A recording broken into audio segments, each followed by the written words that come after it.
Hello 10th class students, कैसे हैं आप सभी। स्वागत करती हूं आप सभी का मैग्नेट ब्रेन्स हिंदी में।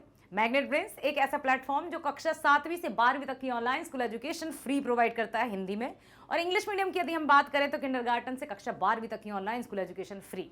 मेरे प्यारे विद्यार्थियों, ध्यान दीजिए, यहाँ पर ये जो वीडियो है आपके सामने, आज जो वीडियो लेकर आई हूं वो है आपकी वार्षिक बोर्ड परीक्षा हेतु भार विभाजन 2022-23, अर्थात जिस परीक्षा में, जो बोर्ड की परीक्षा में आप बैठने जा रहे हैं, जो कि लगभग 15 फरवरी से होने वाली है, उसमें आपकी परीक्षा अर्थात हिंदी परीक्षा कोर्स बी की हम बात कर रहे हैं, जिसका कोड है 085।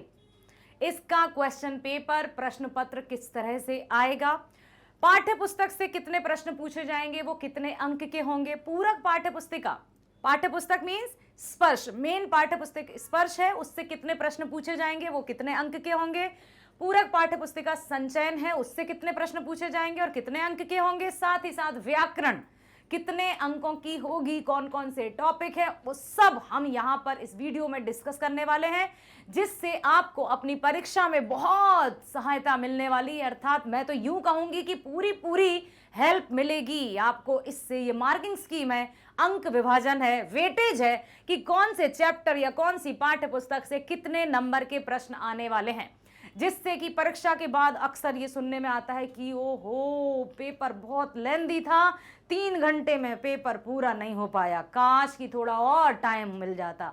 नहीं मिलेगा, और पेपर छोटा भी नहीं आएगा, टाइम भी 3 घंटे मिलेगा, पेपर भी लेंदी होगा, आपको अपनी लिखने की स्पीड तेज करनी होगी। इसलिए लिखने से बिल्कुल भी दूर मत भागना, लिखने की प्रैक्टिस करो और बहुत अच्छे से करो और बहुत अच्छा करके आओगे। हमारी शुभकामनाएं आपके साथ है। आइए शुरू करते हैं। कक्षा 10वीं Hindi course B 085 course code है वार्षिक बोर्ड परीक्षा हेतु भार विभाजन, अर्थात जो भी वेटेज है, अंक विभाजन है, वो किस तरह से होगा हम देखेंगे इस वीडियो में। तो आ जाइए।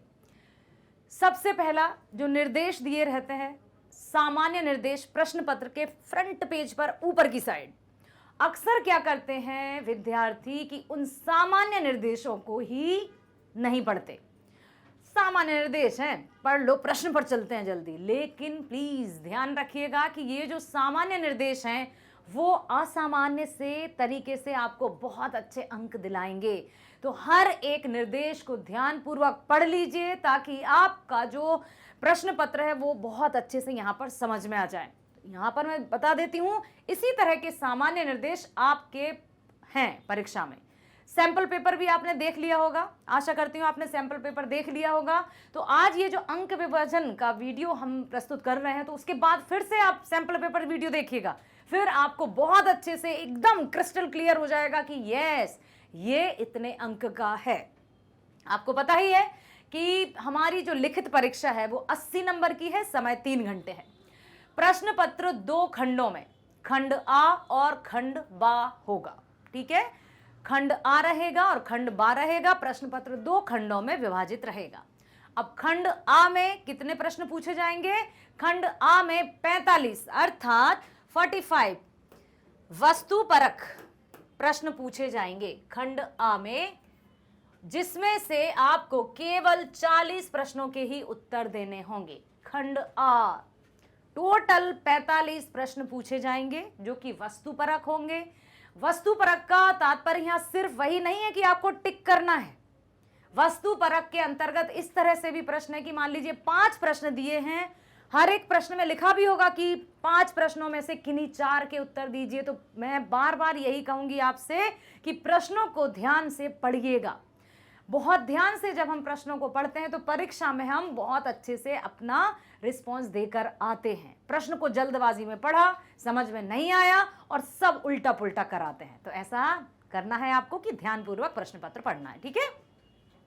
खंड आ में 45 प्रश्न होंगे, जिनमें से केवल 40 प्रश्नों के ही आपको उत्तर देने होंगे, 5 विकल्प में रहेंगे। खंड बा में वर्णनात्मक प्रश्न पूछे जाएंगे, डिस्क्रिप्टिव टाइप, सब्जेक्टिव टाइप। प्रश्नों में उचित आंतरिक विकल्प भी दिए जाएंगे। अर्थात खंड बा की यदि हम बात करें तो यहां जैसे यहां मान लीजिए ऑब्जेक्टिव है, अनसीन पैसेज अभी हम देखेंगे किस तरह से प्रश्न आएगा, ठीक है, वो सब कुछ यहाँ पर देखने वाले हैं। ये तो सामान्य निर्देश हैं जो हमें बहुत ध्यान से पढ़ना है, सामान्य लेकिन असामान्य कार्य करके दिखा देंगे ये। तो खंड बा में वर्णात्मक प्रश्न पूछे जाएंगे, प्रश्नों में उचित आंतरिक विकल्प दिए जाएंगे। जैसे कोई सा भी प्रश्न आया 45 तक तो यहाँ पर आ गया, ठीक है। उसके बाद यहाँ पर देखा जाएगा कि कुछ 5 प्रश्न है तो 4 करना है, 4 प्रश्न है तो 3 करना है, 3 प्रश्न है तो 2 करना है। वो आंतरिक मतलब उन्हीं प्रश्नों के अंदर विकल्प भी दिए जाएंगे। भारांक टोटल मैक्सिमम जो मार्क्स होंगे वह हैं 80 नंबर प्लस 20, क्योंकि 100 मार्क्स कैसे होंगे, 20 नंबर जो है वो आंतरिक परीक्षा होगी विद्यालय के अंदर, जिसके अंदर क्या क्या शामिल होगा वो भी देख लेते हैं। आइए चलते हैं। लिखा हुआ है निर्धारित समय 3 घंटे, भारांक 80, मैक्सिमम मार्क्स हैं 80, टाइम है आपका 3 घंटे। पेपर लेंदी आएगा ही आएगा, भाषा का पेपर लेंदी ही आता है, चाहे वो इंग्लिश का हो चाहे अंग्रेजी का हो। तो आपको स्टार्टिंग से स्पीड तेज रखनी होगी। ऐसा नहीं है कि स्टार्टिंग में हम बहुत अच्छे से लिख रहे हैं और लास्ट में फिर बहुत जल्दबाजी में कुछ छूट जाए। बहुत ध्यान से पढ़िएगा। विषय वस्तु है अपनी खंड आ, वस्तुपरक प्रश्न है, जो कि खंड आ भी हमारा 40 नंबर का है और खंड बा भी हमारा 40 नंबर का है, ठीक है। अपठित गद्यांश, अनसीन पैसेज जैसे अंग्रेजी में रहते हैं। 2 अपठित गद्यांश लगभग 200 शब्दों के बिना किसी विकल्प के, अर्थात उनमें 5 ही प्रश्न दिए जाएंगे बिना किसी विकल्प के, अर्थात 5 प्रश्न होंगे, ठीक, जिनमें आपको प्रश्न 1 है तो उसके 4 विकल्प है, उसमें से टिक करना है। तो 5 ही प्रश्न होंगे और 5 ही 1-1 नंबर के होंगे प्रश्न। तो 5 नंबर का ये हो गया। गद्यांशों में 1 अंकीय 5-5 प्रश्न पूछे जाएंगे, ठीक है। 2 अपठित गद्यांश जिनमें 5-5 नंबर के रहेंगे, तो ये हो जाएंगे आपके 10 नंबर के गद्यांश। गद्यांश आपका 10 नंबर का है, अपठित गद्यांश 10 नंबर, ठीक। व्यवहारिक व्याकरण के आधार पर बहुविकल्पात्मक प्रश्न, अंक 1x16, अर्थात जो आपकी व्याकरण है जिसमें 4 टॉपिक्स रहेंगे वो 16 नंबर के रहेंगे। कौन कौन से 4 टॉपिक्स हैं, पदबंध पूछा जाएगा, रचना के आधार पर वाक्य भेद पूछा जाएगा, समास पूछे जाएंगे और मुहावरे। आप पदबंध क्या होते हैं, पद अर्थात शब्द, बंध अर्थात वाक्य में जो शब्द प्रयोग में लाया जाता है उसको पद कहते हैं। और एक ही सेंटेंस में राम घर जा रहा है तो राम घर जा रहा है, पदबंध। वीडियो भी है, आप देख सकते हैं पुनः। तो यहां पर ये आ जाएगा आपका 5 में से 4 प्रश्न करने होंगे। हर एक जो व्याकरण बिंदु है वो 4-4 अंक का है। पदबंध भी 4 नंबर के हैं, प्रश्न पूछे जाएंगे 5, उसमें से आपको 4 करना है, हर प्रश्न 1 नंबर का। ठीक उसी तरह से रचना के आधार पर वाक्य भेद, ये भी पता है आपको, सरल, संयुक्त, मिश्र, ठीक है। सरल साधारण वाक्य, संयुक्त जो साधारण या सरल वाक्यों से मिलकर बनते हैं, जो योजक शब्दों की सहायता से बनते हैं, जैसे और, एवं, किंतु, परंतु, लेकिन, क्योंकि, तथा, यदि, ठीक है। तो ये होते हैं संयुक्त वाक्य। मिश्र वाक्य की हम बात करें, रहते तो 2 वाक्य हैं लेकिन वो इंटरडिपेंडेंट रहते हैं, एक दूसरे पर आश्रित रहते हैं, अन्योन्याश्रित रहते हैं। तो ये होते हैं जिनको तोड़कर सरल वाक्यों में नहीं बदला जा सकता, बल्कि जबकि संयुक्त वाक्य को तोड़कर सरल वाक्यों में बदल सकते हैं, सरल वाक्यों को जोड़कर संयुक्त वाक्यों में बदल सकते हैं। तो ये चारों जो बिंदु हैं व्याकरण के वो 4-4 नंबर के होंगे। हर एक बिंदु से 5 प्रश्न आएगा। पदबंध में से भी 5 प्रश्न आएंगे जिनमें से 4 करना है और 4 अंक हो जाएंगे। रचना के आधार पर ही 5 प्रश्न आएंगे जिनमें से आपको 4 करना है, वो भी 4 नंबर का हो जाएगा। समास, ठीक है। समास कितने प्रकार के होते हैं, पाठ्य पुस्तक के अनुसार देखा जाए तो समास हम 6 प्रकार के किस तरह से होते हैं याद होना चाहिए। एक ट्रिक मैंने आपको बताई थी, क्या आपको पता है? यदि हम समास की बात करें तो एक बार और मैं आपको बता देती हूं, याद आ जाएगा आपको। एक बार पुनः आप वीडियो देख लीजिएगा। अ, ब, त, क, द, ठीक। एक और अव्ययी भाव, बहुब्रीहि, तत्पुरुष, कर्मधारय, द्विगु और द्वंद्व। ये हो जाएंगे आपके 6 समास। तो समास में भी 5 प्रश्न में से आपको 4 करने होंगे। मुहावरे, उसमें भी 5 प्रश्नों में से 4 प्रश्न करने होंगे और हर एक व्याकरण बिंदु रहेगा आपका 4-4 अंक का। तो व्याकरण आपकी हो जाएगी 16 नंबर की पक्की। तो बहुत अच्छे से इनको कर लीजिएगा और आपके 16 नंबर एकदम आपके हाथ में। आप चलते हैं पाठ्य पुस्तक की ओर। पाठ्य पुस्तक स्पर्श, जो आपकी मेन पाठ्य पुस्तिका है, स्पर्श भाग 2, काव्यखंड। काव्यखंड पठित पद्यांश पर 1 अंकीय 5 बहुविकल्पी प्रश्न। ठीक है, 1 into 5, 5 प्रश्न 1-1 नंबर के। स्पर्श भाग 2 से निर्धारित कविताओं के आधार पर 1 अंकीय 2 बहुविकल्पी प्रश्न पूछे जाएंगे। अब यहां ये क्या दिया है, पद्यांश। जो भी आपके सिलेबस में इंक्लूडेड पोएम्स हैं, उनमें से किसी भी पोएम का एक पैराग्राफ या एक पद्यांश दे दिया जाएगा। 2 पद्यांश भी दे सकते हैं वो। उसी में से वो 5 प्रश्न बना लेंगे और उनमें आपको बताना होगा, 1-1 नंबर के वो रहेंगे। तो ये हो जाएगा। फिर स्पर्श से निर्धारित कविताओं के आधार पर 1 अंकीय 2 बहुविकल्पी प्रश्न। तो यहां पर 2 भी आएंगे, जो ठीक जो स्पर्श पाठ्य पुस्तक के ही होंगे, उनसे प्रश्न पूछे जाएंगे जो भी 1-1 नंबर के होंगे। तो यहाँ 5 और 2 7, काव्यखंड का 7 नंबर हो गए। ठीक है, काव्यखंड का 7 नंबर हो गया। बहुविकल्पीय प्रश्नों की बात करें, काव्यखंड का भी 7 अंक है, गद्यखंड का भी 7 अंक है। गद्यांश की बात करें तो पठित गद्यांश पर 1 अंकीय 5 बहुविकल्पीय प्रश्न, बिल्कुल इसी की तरह, और फिर 2 प्रश्न 1-1 नंबर के। तो ये भी हो जाएंगे हमारे 7। गद्यांश और काव्यांश 7 है, तो इसलिए ये हमारी विकल्प में, वैकल्पिक प्रश्नों में हमारी स्पर्श पाठ्य पुस्तक से 14 नंबर के प्रश्न पूछे जाएंगे। क्लियर हुआ? अभी सिर्फ ये हमारी स्पर्श मेन पाठ्य पुस्तक की बात कर रहे हैं। पूरक पाठ्य पुस्तक की ओर चलते हैं, जो कि हमारी संचयन है, और देखते हैं। अब आ गए हैं हम वर्णात्मक अर्थात खंड बा की तरफ। खंड आ में 40 अंक हम पूरे कर चुके हैं। एक बार मैं आपको पुनः बता देती हूं। देखिए, हमने देखा सबसे पहले 40 नंबर के हैं हमारे वस्तुपरक प्रश्न, जिसमें से अपठित गद्यांश है 10 नंबर का।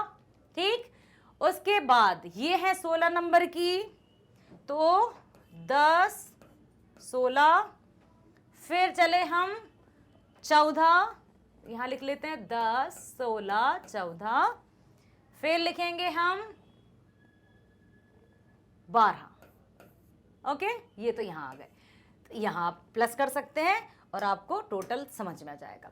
तो अब खंड बा की तरफ हम चलते हैं। वर्णात्मक प्रश्न मतलब अब यहां पर हमें प्रश्नों के उत्तर अच्छे से लिखने होंगे, बहुत समझ के अनुसार। जिस तरह से हर एक पाठ आपने पढ़ा है, स्कूल में भी पढ़ा है, सेल्फ स्टडी भी की होगी, वीडियोस भी देखे होंगे, तो अब आपको एकाग्रचित होकर और अच्छे से पढ़ना है परीक्षाओं के लिए। बहुत एकदम ध्यान केंद्रित के साथ आपको पढ़ना है। तो स्पर्श गद्य खंड से निर्धारित पाठों के आधार पर 3 में से 2 प्रश्न पूछे जाएंगे। 3 प्रश्न होंगे, ठीक, जो 3 अंक 2 प्रश्न, अर्थात 6 नंबर की आ जाएगी। अब हम लिखना शुरू करेंगे उत्तरों को। अभी हम विकल्प कर रहे थे, खंड आ की हम बात करें तो वो वैकल्पिक प्रश्न थे। खंड बा में हमें लिखने होंगे अब उत्तर। तो यहां पर गद्य खंड से निर्धारित पाठों के आधार पर 3 में से 2 प्रश्न आपसे करना होगा। 3 दिए जाएंगे प्रश्न, लेकिन उन 3 प्रश्नों में से आपको 2 करना है, और वो रहेंगे आपके 3-3 अंक के। तो 3-3 अंक अर्थात आपको लगभग 60 शब्दों में उत्तर लिखना होगा। ध्यान पूर्वक सुन लीजिए, 3 नंबर का जो उत्तर आएगा वो लगभग 60 शब्दों में आपको लिखना होगा। यदि 60 शब्दों की हम बात करें तो 5-6 लाइंस तो आपकी होंगी ही होंगी, 7 लाइन भी जा सकती हैं। ऐसा बहुत छोटी लिखावट भी नहीं होनी चाहिए, बहुत बड़ी बड़ी लिखावट भी नहीं होनी चाहिए। और बहुत से स्टूडेंट्स क्या करते हैं, जो आपकी परीक्षा की आंसर शीट रहती है वो लगभग इतनी रहती है, यहाँ से भी मोड़ लिया, यहाँ से भी मोड़ लिया, बीच में लिख रहे हैं। ऐसी भूल आप मत कीजिएगा। बहुत अच्छे से पेजेस जो रहेंगे उनका इस्तेमाल कीजिएगा और मीडियम लिखावट लिखिएगा, साफ सुथरी लिखावट में लिखिएगा, अधिक काटा पीटी मत कीजिएगा। जितनी अच्छी स्वच्छता से आप कार्य करेंगे, जितना प्रश्न पूछा है उतने ही तरीके से आप उत्तर लिखेंगे तो अंक आपको अवश्य प्राप्त होंगे। स्पर्श काव्य खंड से निर्धारित, अभी गद्य खंड से पूछे हैं 2 प्रश्न जो कि 3-3 नंबर के हैं, हो गए 6 नंबर। अब काव्य खंड से भी यही है, 3 प्रश्न में से आपको 2 प्रश्न करने होंगे, वो भी 3-3 नंबर के हैं। कविताओं से भी आपको 2 प्रश्न आएंगे 3-3 नंबर के, गद्य खंड से भी आपको 2 प्रश्न आएंगे 3-3 नंबर के, तो 6 और 6 ये हो जाएंगे आपके 12। तो लिखने में भी खंड बाकी हम बात करें तो यहां पर 12 है। अब चलते हैं हम पूरक पाठ्य पुस्तक संचयन की ओर। संचयन में आपके कितने चैप्टर्स हैं? उसमें किसी भी तरह के, हाँ और एक और बात मैं बता दूं, स्पर्श में जो भी आपका सिलेबस है आपको पता है, कौन कौन से चैप्टर्स नहीं है वो भी अभी डिस्कस करूंगी मैं। लेकिन संचयन का तो यह है कि जितने चैप्टर्स है वो सब के सब आपकी परीक्षा में पूछे जाएंगे, उसमें से आपका कोई भी चैप्टर सीबीएसई द्वारा नहीं हटाया गया है। स्पर्श के चैप्टर्स है वो अभी मैं बताऊंगी, तो ध्यानपूर्वक सुनते रहिए। पूरक पाठ्य पुस्तक संचयन की बात हम करें तो पूरक पाठ्य पुस्तक संचयन के निर्धारित पाठों से 3 में से 2 प्रश्न पूछे जाएंगे, जिनका उत्तर लगभग 60 शब्दों में देना होगा। 3 प्रश्न पूछे जाएंगे जिनमें से आपको 2 प्रश्न करने होंगे, वो भी आपके 6 नंबर के हैं, तो वो भी आपको 60 शब्दों में लिखना है। ठीक है, क्या है ये आपकी संचयन पाठ्य पुस्तक से 3 प्रश्न पूछे जाएंगे, 3-3 नंबर के होंगे। उनमें से आपको जो अच्छे से समझ में आएगा, जिस प्रश्न का आप उत्तर बहुत अच्छे से लिख पाएंगे, उन 2 प्रश्नों के उत्तर लिखाइएगा, आपको 6 अंक मिल जाएंगे। ठीक है, लेखन की तरफ चलते हैं। अब लेखन में क्या है, लेखन आपका 22 नंबर का है। ठीक, संकेत बिंदुओं पर आधारित समसामयिक एवं व्यवहारिक जीवन से जुड़े हुए किन्हीं 3 विषय में से किसी एक विषय पर लगभग 100 शब्दों में अनुच्छेद लिखिए, और अनुच्छेद आपका आएगा 5 अंक का। किन्हीं 3 विषय में से किसी एक का, बस यहीं पर गलती कर देते हैं। ऐसी गलती हुई थी विद्यार्थियों से, तो वो आप दोहराइएगा नहीं। क्या गलती हुई थी? वो ये हुई थी कि अनुच्छेद के 3 टॉपिक दिए या निबंध के 3 टॉपिक्स दिए हैं और लगा कि तीनों टॉपिक्स करना है, जल्दी जल्दी लिखना है, इसका भी लिख दिया, सेकंड का भी लिख दिया, थर्ड का भी लिख दिया। हाँ चलो चलो, समय के रहते हमारे तीनों टॉपिक्स हो गए। पता चला कि तीनों नहीं, 3 में से 1 करना है।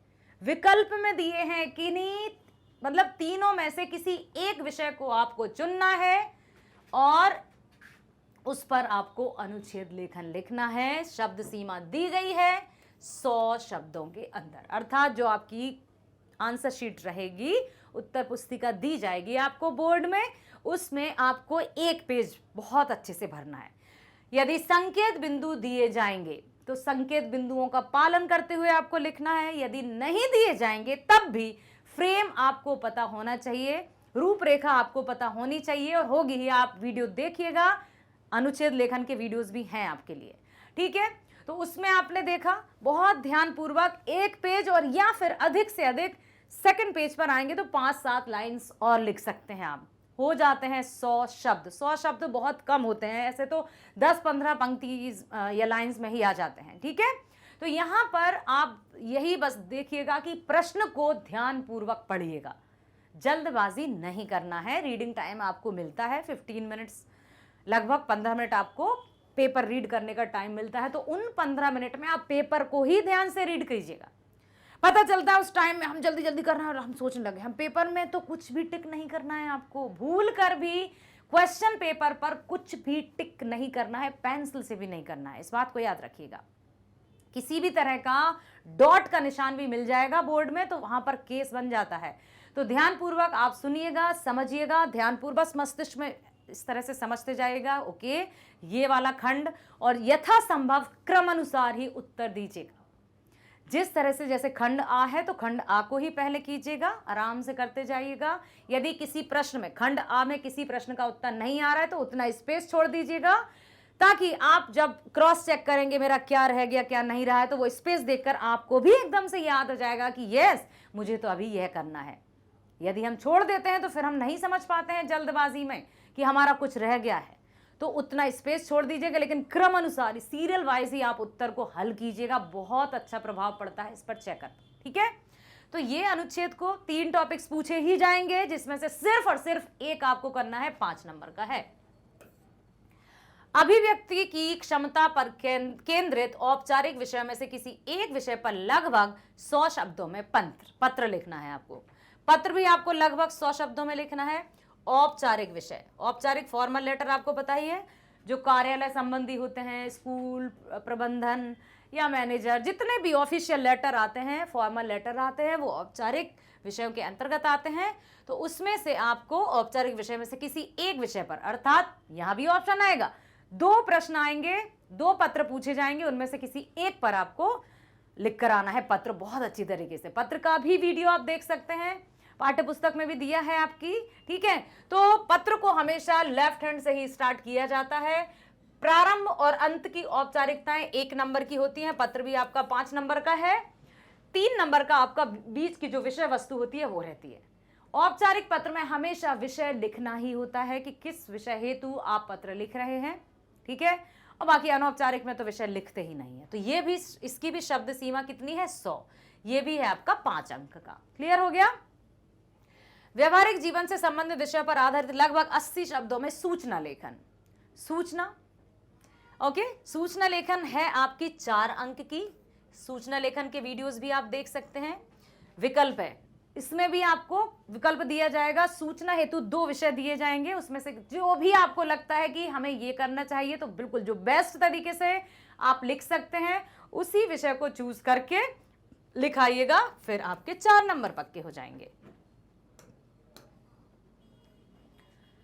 विषय से संबंधित लगभग 60 शब्दों के अंतर्गत विज्ञापन लेखन लिखना है। यस, विज्ञापन लेखन जो रहेगा आपका 3 अंक का, ठीक। विकल्प सहित उसमें भी आपको 2 प्रश्न दिए जाएंगे कि कहीं पर आप कोचिंग सेंटर खोलना चाहते हैं, या पुस्तकालय, या फिर होम या घर या फ्लैट बेचना चाहते हैं, ठीक है। कोई सा भी टॉपिक आ जाएगा, उसमें 2 टॉपिक्स रहेंगे, 2 विषय दिए जाएंगे, उसमें से आपको सिर्फ एक पर लिखना है, और ये रहेगा आपका 3 अंक का। अब यहां 60 शब्द दिए हैं। विज्ञापन में शब्दों को किस तरह गिना जाता है, मान लीजिए ये आपका विज्ञापन है, हमेशा आपको अपनी जो आंसर शीट रहेगी उसमें एक बॉक्स बनाकर लिखना है विज्ञापन। सेल सेल सेल, मान लीजिए आपको कुछ सेल है, पुस्तकों की सेल हो सकती है, कपड़ों की सेल हो सकती है, तो उसके अंदर आप स्टार टाइप में जो भी लिख देंगे सेल सेल सेल, वो शब्द भी काउंट किए जाते हैं। फिर संपर्क सूत्र, पता, ये सब कुछ लगभग 60 शब्द होना चाहिए। ऐसा नहीं है कि आपको निबंध की तरह से या अनुच्छेद की तरह से उसमें लिखना है। तरह तरह से क्रिएटिव, आपको पता ही है, विज्ञापन लेखन का वीडियो देखा होगा, और भी आपने स्कूल में भी पढ़े होंगे, तो बहुत ध्यान से पढ़िएगा, 3 नंबर आपके पक्के हो जाएंगे, ठीक। दिए गए विषय या शीर्षक आदि के आधार पर रचनात्मक सोच के साथ लगभग 100 शब्दों में 5 लघु कथा लेखन। 5 अंक 1 प्रश्न, ओके। या फिर विविध विषयों पर आधारित लगभग 100 शब्दों में औपचारिक ईमेल। या तो आपको लघु कथा या तो आपको ईमेल, ये लिखना होगा। ये आपकी रहेगी 5 अंक की, 5 अंक की है। तो कोई भी शीर्षक आपको दिया जाएगा जिसमें लगभग 100 शब्दों में आपको लघु कथा, शॉर्ट स्टोरी, जिसमें आपको विषय दिया जाएगा कि सपोज आ गया अधबर गगरी छलकत जाए, विषय पर आप कहानी बनाइए और इससे क्या शिक्षा मिलती है, तो वो आ जाएगा। या फिर नाच न जाने आंगन टेढ़ा, कुछ भी, कोई भी, कुछ भी तरह के टॉपिक्स आ सकते हैं। लघु कथा लेखन के भी वीडियोस आप देख सकते हैं, और क्लियर हो जाएगा। आपकी जो व्याकरण की बुक है उसमें भी दिए रहते हैं, उनको भी रीड कीजिएगा। अधिक से अधिक व्याकरण या लेखन के तो इतना सारा रीड करिए, तो बहुत सारा रीड करोगे तब जाकर आपके मस्तिष्क में इतना रह पाएगा, और परीक्षा हॉल में तब जाकर कहीं आप इतना लिख पाओगे। यदि इतना ही पढ़ा तो कितना लिख पाओगे, ना के बराबर। इसलिए बहुत अधिक अच्छे से ध्यानपूर्वक विषय को आप समय दीजिए, हिंदी को समय दीजिए, हिंदी आपको परसेंटेज दे देगी, ठीक है। ये हो गया ईमेल। औपचारिक ईमेल आपको पता है ये मेल किया जाता है, मेल कैसे करते हैं, तो उसको आप हिंदी में लिखना है आपको, वो भी आप लिखेंगे। तो ये आपका, या तो आपको लघु कथा लिखना है या आपको ईमेल लिखना है, तो ये 5 नंबर का है। अब चलते हैं, हमारे हो चुके हैं 80, अब 20 नंबर जो स्कूल की तरफ से दिए जाएंगे ऐसे ही नहीं दिए जाएंगे। हर एक कार्य हमें जब हम अच्छे से करते हैं तभी हमें अंक प्राप्त होते हैं। सामयिक आकलन मतलब आपका नियमित रूप से विद्यालय में आना जाना, अटेंडेंस 75% से अबव होनी चाहिए, बिलो नहीं होनी चाहिए, डिसिप्लिन, कॉपी कंप्लीशन, प्रेजेंटेशन, सब कुछ। बहुविध आकलन, तरह तरह से आकलन, असेसमेंट जो होते हैं, जैसे पीटीज होते हैं, कभी आपके प्री बोर्ड्स हुए, कभी हाफ ईयरली हुए, उन सबको मिलाकर जो वेटेज निकलता है। पोर्टफोलियो है ना, पोर्टफोलियो में आप अपना पूरा विवरण देते हैं। श्रवण एवं वाचन कौशल अर्थात ASL, assessment of speaking and listening. श्रवण एवं वाचन कौशल का आकलन होता है जिसमें आपको टॉपिक दिए जाते हैं आपकी शिक्षिका या शिक्षक की तरफ से, उसमें से किसी एक टॉपिक पर आपको फाइल रूप में तैयार करनी होती है, फिर उसी टॉपिक को आपको तैयार करना होता है और उसका आपका प्रेजेंटेशन भी देना होता है। तो ये ASL के अंतर्गत आता है। और श्रवण कौशल की परीक्षा इस तरह से होगी कि जो आपने पढ़ा है उसी से संबंधित आपके क्वेश्चन पेपर आपके हाथ में होगा, जिसमें फिल इन द ब्लैंक्स होंगे, कुछ ऑडियो आपको सुनाई जाएगी और कितने ध्यान से आपने सुना है उसी के आधार पर क्वेश्चन पेपर होगा और फिर आपको 2 मिनट के अंदर उसको कंप्लीट करना होता है। तो ये आपका श्रवण एवं वाचन में आ जाएगा जो ASL का पार्ट है। तो आपके पूरे हो जाएंगे 100 नंबर और 100 नंबर में से आपको लाना ही है 99+, है ना। हमारी शुभकामनाएं आपके साथ है। निम्नलिखित पाठों से प्रश्न नहीं पूछे जाएंगे। पाठ्य पुस्तक स्पर्श भाग 2 बिहारी दोहे जो है वो पूरा पाठ हटा दिया गया है। इस पाठ से कोई भी प्रश्न आपकी बोर्ड परीक्षा में नहीं पूछे जाएंगे। महादेवी वर्मा जी द्वारा रचित मधुर मधुर मेरे दीपक जल पूरा पाठ हटा दिया गया है। इससे भी आपकी परीक्षा में, बोर्ड परीक्षा में कोई भी प्रश्न नहीं पूछे जाएंगे। अंतोप चेखव जी द्वारा रचित गिरगिट, ये भी पूरा पाठ हटा दिया गया है CBSE की तरफ से, इससे भी कोई प्रश्न नहीं पूछे जाएंगे। बाकी पूरक पाठ्य पुस्तिका संचयन की बात करें तो इसमें कोई परिवर्तन नहीं किया गया है, कोई पाठ नहीं हटाए गए हैं। इसमें सभी चैप्टर जितने भी हैं 3, 4, 5 उनसे प्रश्न पूछे जाएंगे और आप बहुत अच्छे से पेपर को पढ़कर परीक्षा देकर आएंगे और बहुत अच्छे अंक लेकर आएंगे। हमारी शुभकामनाएं आपके साथ है। आशा करती हूँ बहुत ध्यानपूर्वक आपने ब्लूप्रिंट या मार्किंग स्कीम या अंक विभाजन, भार विभाजन सब ने समझ लिया है और इसी तरह से अब आप तैयारी करेंगे और परीक्षा हेतु आप बहुत अच्छे से तैयार हो जाएंगे। तो बने रहिए हमारे साथ, इसी तरह से आपके समक्ष हम प्रस्तुत होते रहेंगे, आपको पग पग पर हेल्प देते रहेंगे, कभी वीडियोस के माध्यम से, कभी शॉर्ट्स के माध्यम से, कभी स्टोरीज के माध्यम से। बने रहिए हमारे साथ। मिलते हैं नेक्स्ट वीडियो में। स्वस्थ रहिए, खुश रहिए। Bye bye. Thank you so much.